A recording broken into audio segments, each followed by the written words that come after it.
Welcome back to informational Metalstorm content from Iris Gaming. Today, we're going to be taking a look at some of the announcements and releases from this weekend, namely the Rafale and the night maps. The Rafale was finally announced at MSI over the weekend.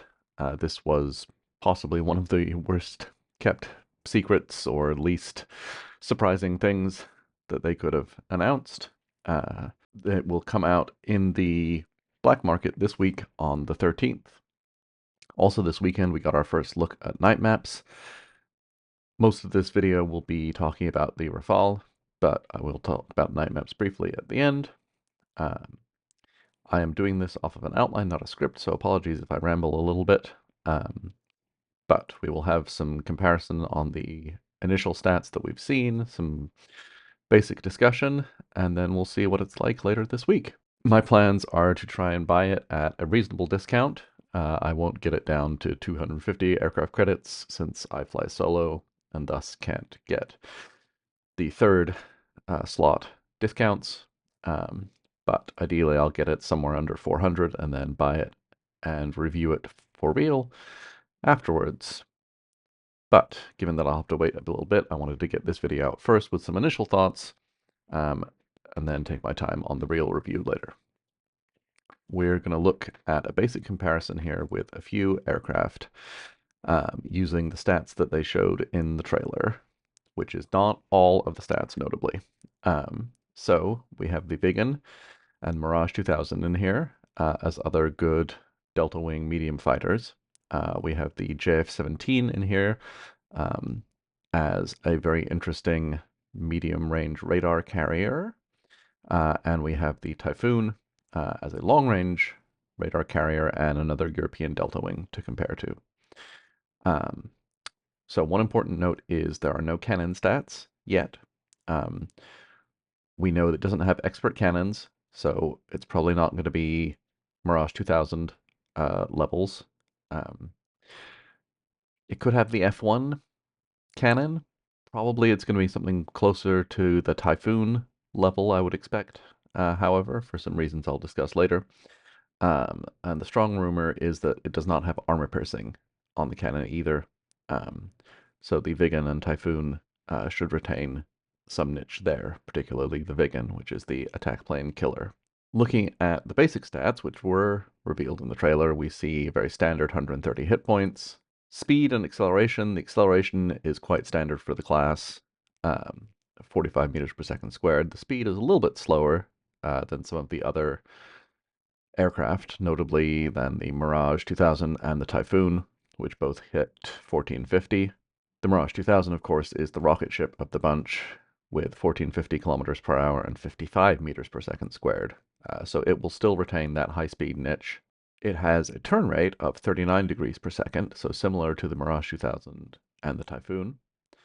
It is also a Delta Wing, like all of those aircraft. So the interesting question is going to be, what is the energy retention like? Is it more like, say, the Viggen, which is manageable, higher than a normal aircraft, but still manageable? Or is it going to be more like the Mirage 2000, where it just really, really bleeds speed in turns? We'll have to see. My guess is that given the versatility and power of the missile loadout, that one of the ways that they will balance it is by making the close range performance less than some of the other aircraft in this category.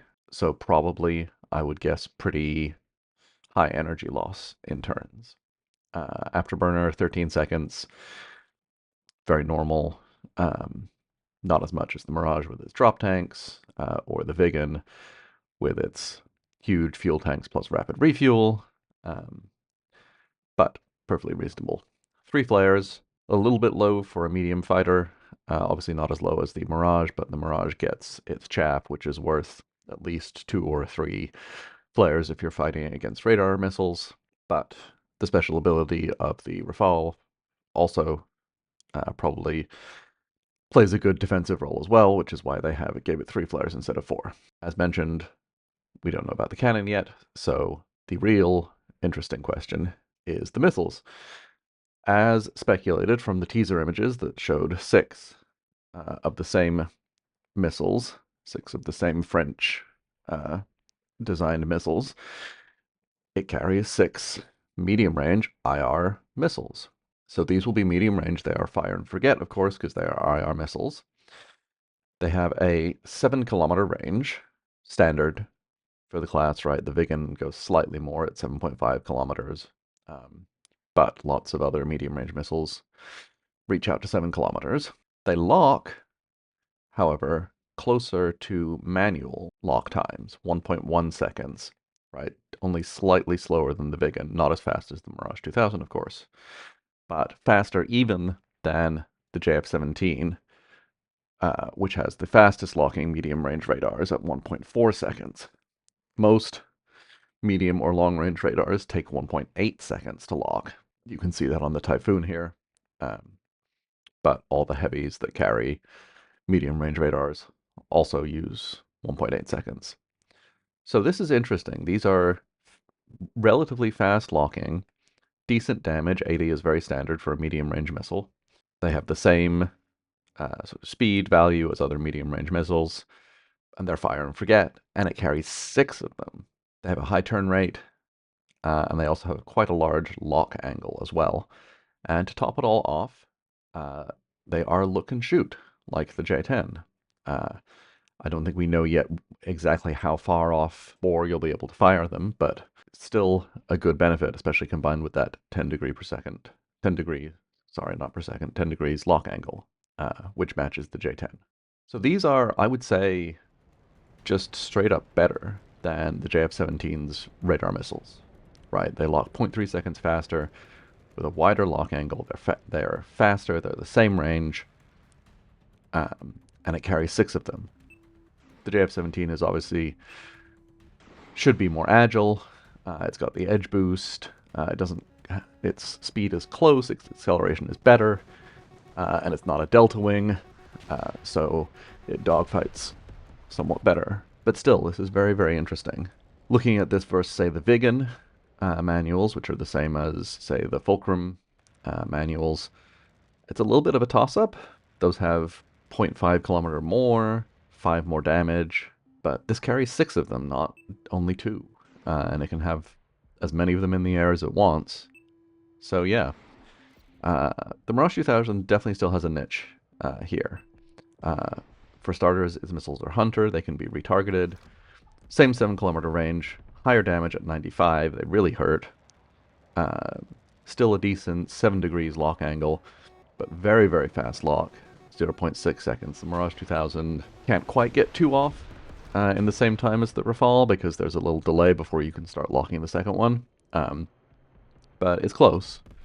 And it can have 2 of them in flight, and they're retargetable, and all of that goes a fair ways towards, counteracting not being fire and forget. So the M2K definitely still has a niche there, also with the speed and the acceleration. I put the stats in versus the short-range heat seekers as well, because this just uses its 6 IRs for both purposes. If you look at the rank, it thinks they're, essentially the best heat seekers that there are. That is going to depend on how that turn rate really stacks up. Being super fast at short range is not always a benefit. Actually, it can make it easy to miss, but they are look and shoot. So yeah, given the versatility and seeming power of these missiles, my guess is that they're going to balance the close range capabilities by giving it not as good of a cannon as definitely something like the Mirage 2000, but probably also not as good as something like the Mirage F1. And my guess is that it's going to have pretty bad energy retention. Also, just from the appearance, it looks like a pretty heavy plane, right? It was designed as a multi-role fighter. It's pretty chunky plane. So yeah, we'll see. But I would guess that it's more designed to be a strong medium-range fighter. The ability looks interesting. I think it's too early to say for sure how powerful it will be in practice. We're just going to have to play with it. So yeah, overall conclusions, great anti-stealth. Obviously, 7 kilometer IRs, that outranges even the MiG-31 with its 6 kilometer IRs, and that only carries two of them. This has six. So yeah, versus things like the F-22, the Su-57, this should be really nice. Um, should be good at medium range in general, like I said. Um, we'll see how it does at closer ranges. My guess is less well. Um, and yeah, they also showed off all the paint jobs in the trailer. The sort of standard camo, real world camo one. Um, I think is fine. The other two look really, really cool though. Let's wrap this up with a little bit of discussion of the night maps that released. Um, Basically, my thoughts are that these are a nice way to reuse the terrain. They're more interesting than the current, map swaps that we have. Things like the snow or the sunrise, sunset um, kind of swaps. Um, Depending on the night map, some of them are, sort of darker, harder to see the terrain than others.